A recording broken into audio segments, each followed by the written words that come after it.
Greek motto that says, "You will break the bow if you keep it always bent."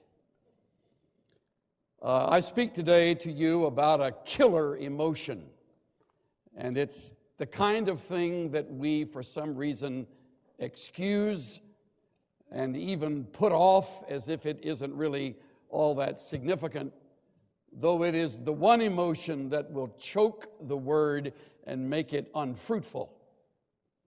As Jesus himself taught in Mark 4, the cares of this age, the deceitfulness of riches, and the lust or the desires for other things enter in and choke the word. The one I have in mind of those three is the cares. It's the word for anxieties, worries. And most of us would have to admit that our worry list is longer than our prayer list. Every one of us has something heavy that weighs down on us and doesn't go away. And we will break the bow if we keep it always bent. To make matters worse, many of the truths that you would otherwise learn, being exposed to at this great school of devotion and learning and training, will be lost if you allow the cares, the worries, the anxieties to keep plaguing you. So at the beginning of this semester, I encourage you, even though I know you have cares and concerns that are very real, I urge you to make this semester different in that you determine you will rest your case with Christ, casting all your cares upon Him because He cares for you. That you will trust in Him with all your heart and stop leaning on your own understanding. That you will leave the placement of your future in His hands and not be anxious about where you will serve or when you will get that call or how you will be able to meet the financial demands that are upon you and never seem to go away, or how you will be able to find a way to recover, or someone you love very much to recover from the current illness that's plaguing you or them, all in the category of anxieties. There's a lady who even has a good time with the problem as she writes a book called The Joy of Stress. She includes a diet, the first diet that has finally worked for me. So it's a stress diet. For breakfast, a half a grapefruit, a piece of whole wheat toast, no butter, 8 ounces of non-fat milk. For lunch, 4 ounces of lean, broiled, skinless chicken breast, 1 cup of steamed zucchini or squash, herb tea, no sugar, 1 Oreo cookie. Mid-afternoon snack, the rest of the package of Oreo cookies.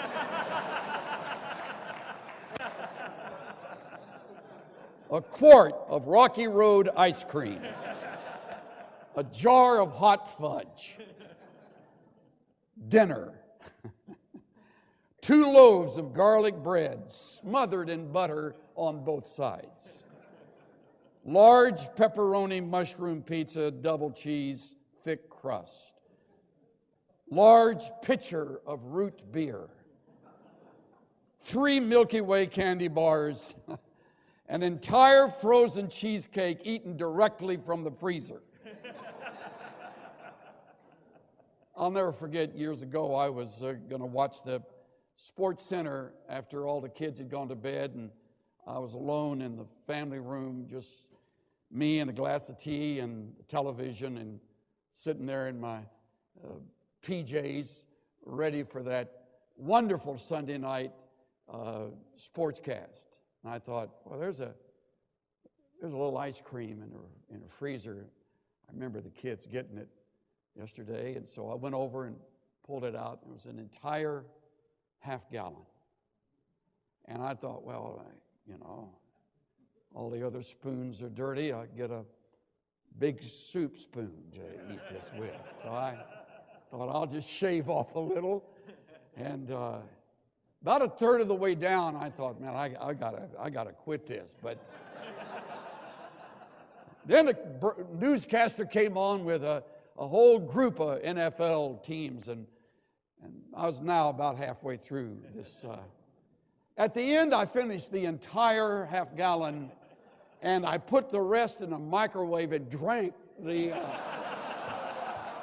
rest of the container. And then I thought, the kids are gonna remember that this thing was in there full. And so I rushed down to the grocery store, and midnight, thank the Lord they were open, and I got another brand new, same brand. And so the next day, Colleen, our youngest, walked over to me and she said, Daddy, you ate all of that ice cream last night. I said, what? What? Yes. There's a moment between accusation and admission where the Lord does a real work on you. And I said, well, I've got to know. How did you know? She said, I knew you'd be tempted. So I took 2 little scrapes out of the top. And then when I lifted the lid off this morning, those scrapes weren't there. She tricked me. My own daughter tricked me. So when I talk about anxiety and the struggle with eating too much and the battle with all the things that plague us, I am not telling you a problem you've got. I'm using a pronoun that's first person plural. And we are all there. I found myself, before I ever hit the floor this morning, early, 2 or 3 things that I thought I have got to get this thing resolved. And I thought, isn't that just like me? Before I've ever claimed a verse of Scripture, I'm rehearsing the stuff of life. So we're all there. And Jesus knew we'd be there. And for that reason, at the end of the 11th of Matthew, he gives us a marvelous, marvelous promise that I return to often. This is not the kind of rest I'm encouraging that requires you to take half a day off. This is not a rest that Jesus speaks of that requires a sabbatical. This is not where you lay out a year so that you can sort of recover from the load. This is a rest that can go on midstream, right through our day. It's a mental, an emotional, a volitional rest. It is a deliberate entering into a world that is full of His peace without in any way escaping the demands of the day. Jesus begins His words in verse 28 with a gracious and simple invitation. Come. Matthew 11:28. Come. We're not invited to come to church. We're not asked to come to some guru in Tibet and meditate. We're not invited to come to a religion, to come to the Holy Land, to come to a New Age state of mind channeled directly We're invited to come to Him. Come to me. Come to me. Who's to come? All of us. Your name belongs there. My name. Our names. Come to me. Come on. And magnificently, it is timeless. It is ageless. It is cross-cultural. It is limitless. All of us. You don't have to dress up. You don't have to clean up. You don't have to somehow earn a hearing. You come. You come just as you are, without one plea. You just come to Him. He's inviting us. Who is to come? All of us. We who are weary. The word suggests a weariness after struggle.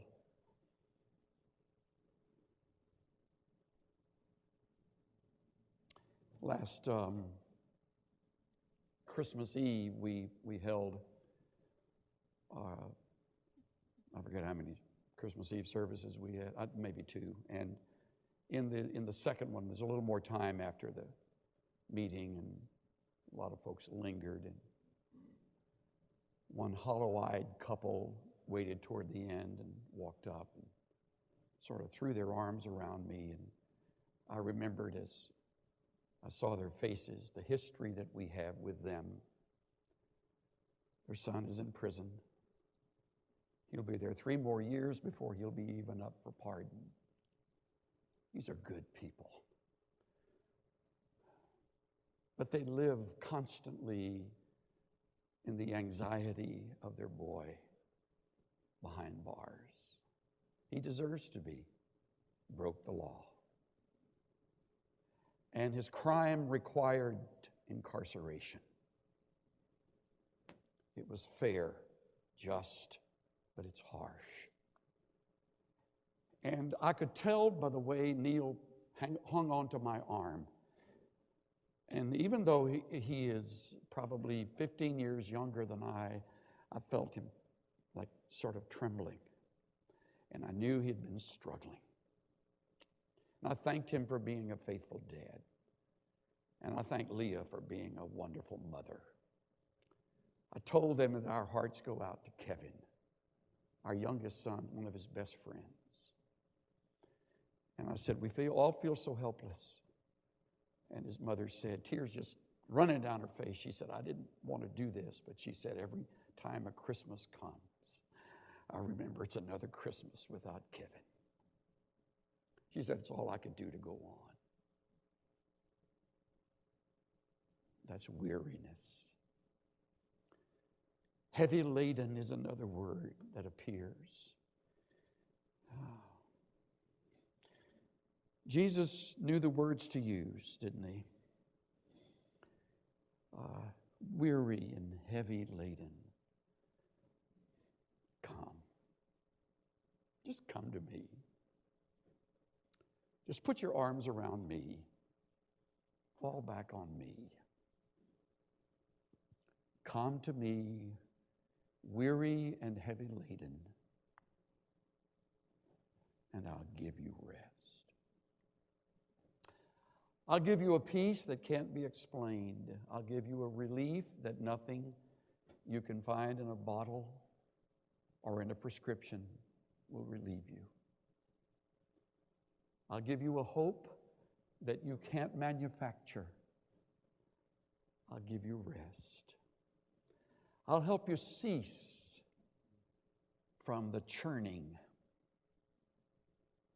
I have a friend of mine who's written a book called The Churning Place. And he describes that place we all have somewhere in our abdomen, our chest, where we churn. Sometimes it's in my throat and I can feel my heart beating in my throat. Ever had that happen? Anxious over something, you can count your heartbeats in your throat, in your chest. He says, I'll give you rest from that. I'll relieve you of that. Some time ago, my sister Lucy said to me, babe, she said, what's your favorite feeling? I had never been asked that before, and we were enjoying a meal together, and I thought for a few moments, and I said, well, sis, I guess it's accomplishment. Sounds like a driven man, doesn't it? And she said, yeah, I thought you'd say that. She said, that's not the best. The best is relief. I think she's right. There's nothing like relief. Relief that comes from finally getting the forgiveness from someone you've had conflict with over a period of time. And then there's now peace. The bridge is built back. Relief after an argument with your partner in life. Relief when the cop says, well, I'm not going to give you a ticket this time. There's a rush, there's a gush of relief.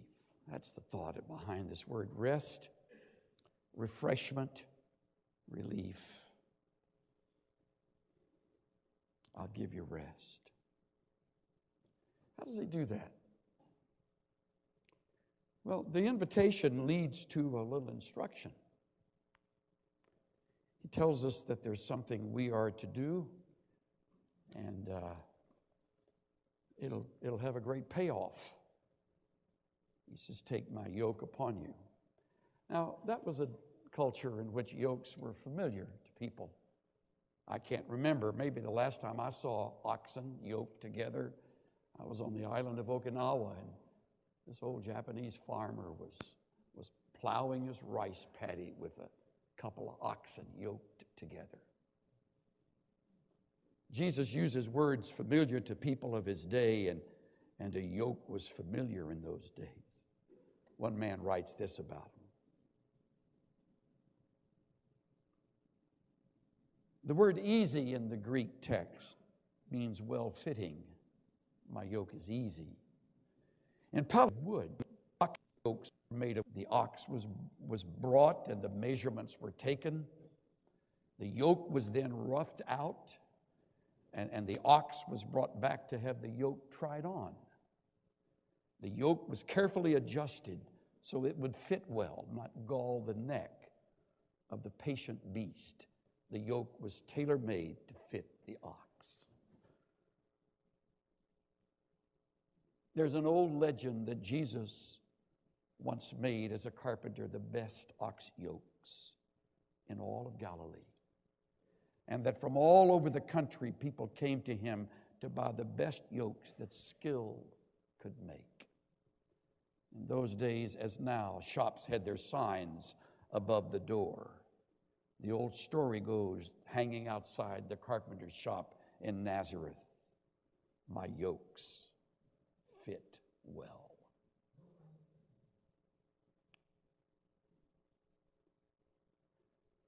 Very few people in life will help make your life easier.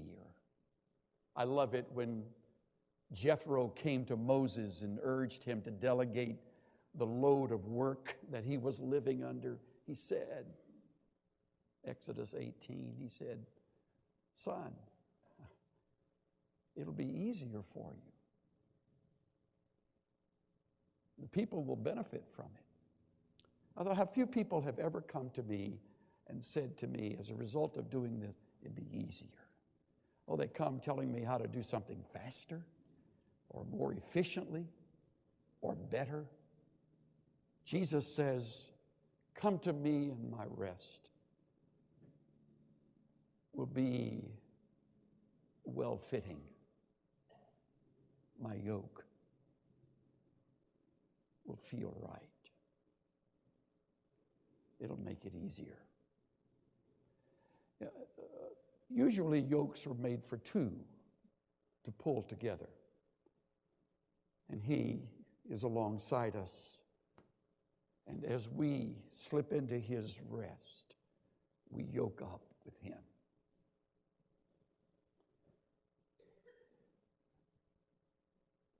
His burden is light. Isn't that great? When He pulls, He takes most of the load. My yoke is easy. My burden is light.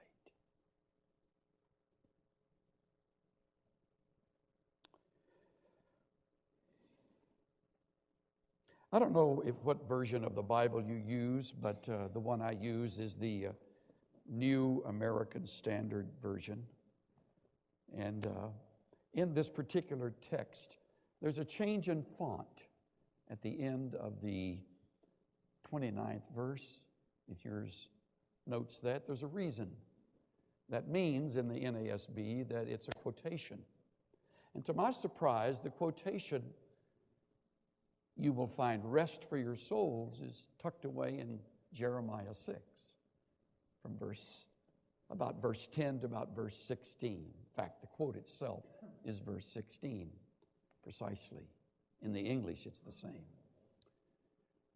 And it's an account of people who were rebelling against the Lord, the people of Judah. And they didn't want His way. And so He tells them in Jeremiah 6 that the reason they didn't want His way is because they were in rebellion.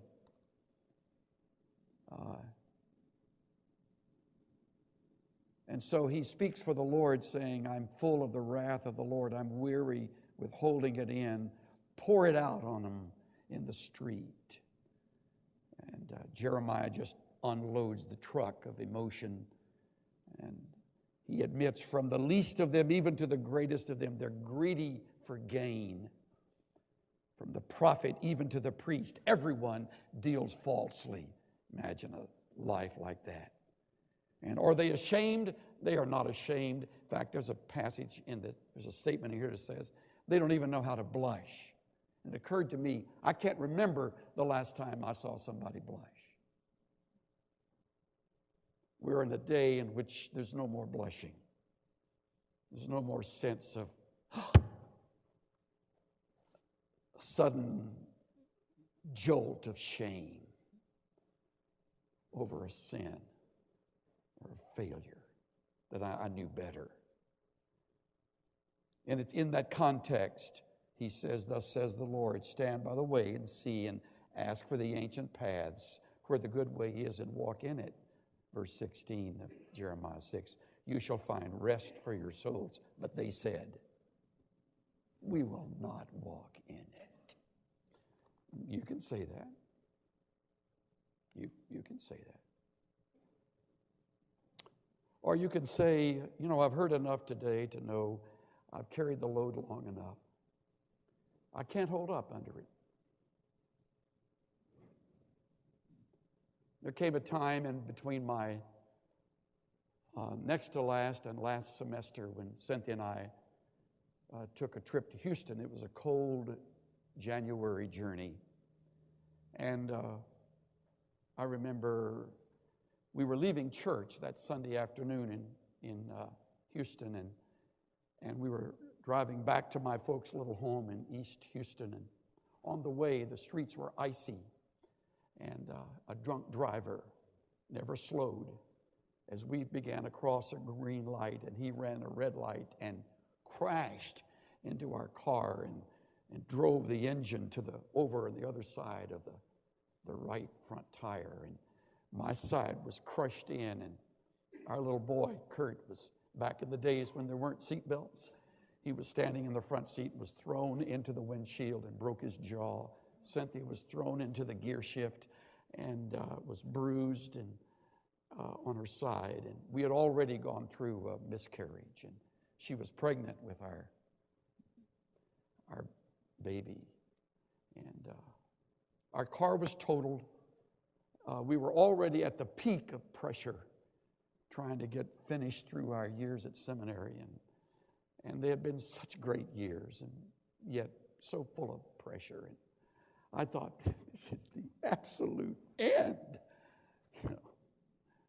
And we took our boy to the hospital, and we're sitting there. We don't know a soul. We don't know a doctor.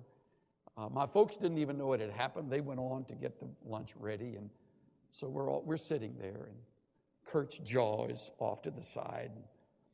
I just held him in my arms, and I pulled Cynthia close. We had a doctor come by, and he said, I need to get a specialist for this. This is really a very difficult situation. And I thought, well, hurry up. Hurry up.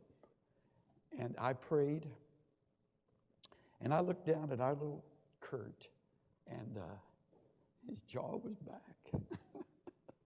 I thought, I must be seeing things. You know, great man of prayer. Lord, heal my son. And he heals him, and I go, must be something. I didn't. Couldn't be a healing, you know. I don't have any gift like that. And the Lord healed. In fact, the doc came, a pediatric orthopedic surgeon, and he looked at him and he said, let me look at that x-ray again, because they had taken x-rays, and then he took another x-ray, and it was right in line. And that was the first of a whole series of things that God began to do. And in fact, he said to us something funny as we were leaving. He said, I don't have to touch him. There's nothing to do. He said, just don't let him fall. Well, he was 2 years old. I thought, you dodo, you've made no great medicine, but you don't know 2-year-olds. And Kurt fell about 5 or 6 times that afternoon, as I recall. But, you know, it was great. Anyway, got back, and I'd missed what we used to have, the seating of the seniors, and I'd missed, the beginning of the second semester that last year. And I remember thinking, this is going nowhere. I'm not even sure I'm going to get through this place. And for the first time, early one morning, that first week back, I came across Matthew 11, 28 to 30. It was a turning point. I shared it with Cynthia, and she remembered Hebrews 4, 1 to 11, and we read it together, and it says we're to labor to enter into that rest, meaning it isn't just automatic. So you start the day laying it before the Lord. Whatever is here, it's yours. Whatever the pressure, you're able, I'm not. Whatever the demands that are outside my control, they're outside. I can't. I'll do my part as best I can, but Lord, you got to take up the slack, and it's all yours, and I just give it all to you. And we began to do that. We began to meet each morning together, and regularly we would just sort of together unload, unpack the stuff.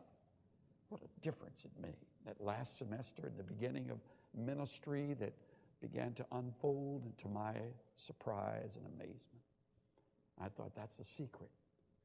It's turning it all over and taking in return his rest. It works. It really works. He doesn't lie to us. His yoke is easy and his burden is light. Came across an old legend that I want you to hear. This old codger was lost in the desert, dying for a drink of water. He stumbled upon an old ramshackle place, windowless, roofless, weather-beaten. He looked all around for a little shade from the heat of the desert sun, and he slumped down under the eave of this old shack, and his eye caught in the distance an old rusty pump. He stumbled over to it and grabbed the handle. Squeak, squeak, squeak, squeak, squeak, squeak, squeak, squeak, squeak, squeak. Nothing came out.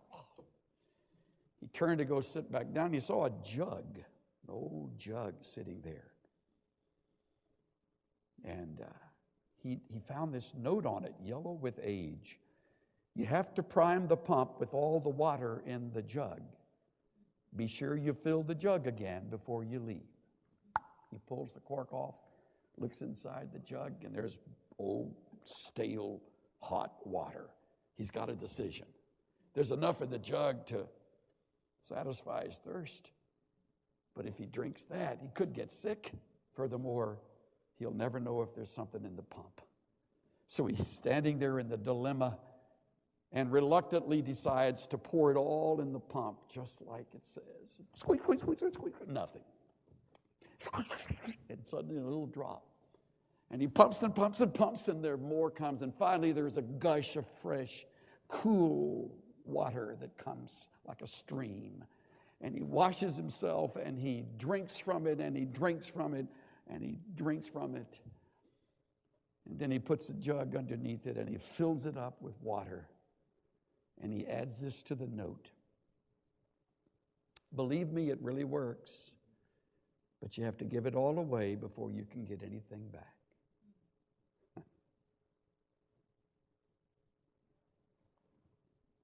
Bow with me, please.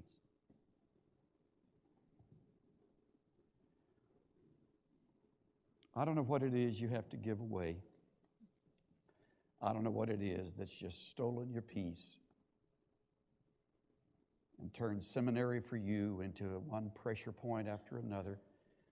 I don't know what it is that has you anxious. If I knew, I'd call your name and I'd name it and I'd put my arms around you and pray specifically for that. But since this invitation is to all, I invite all of us to hand it all over to him. Just let it go.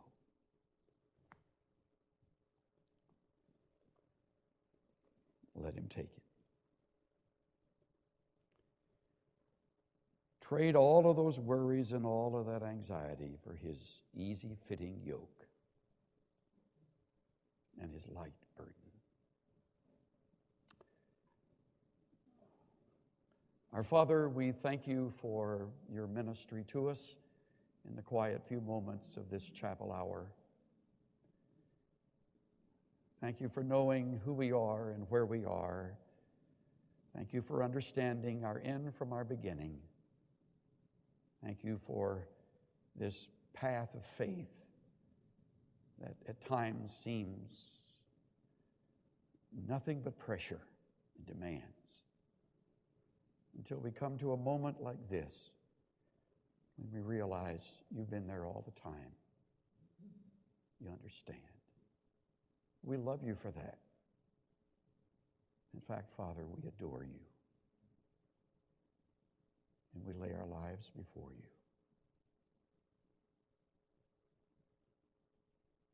In the lovely name of Christ, our Savior. Everybody said.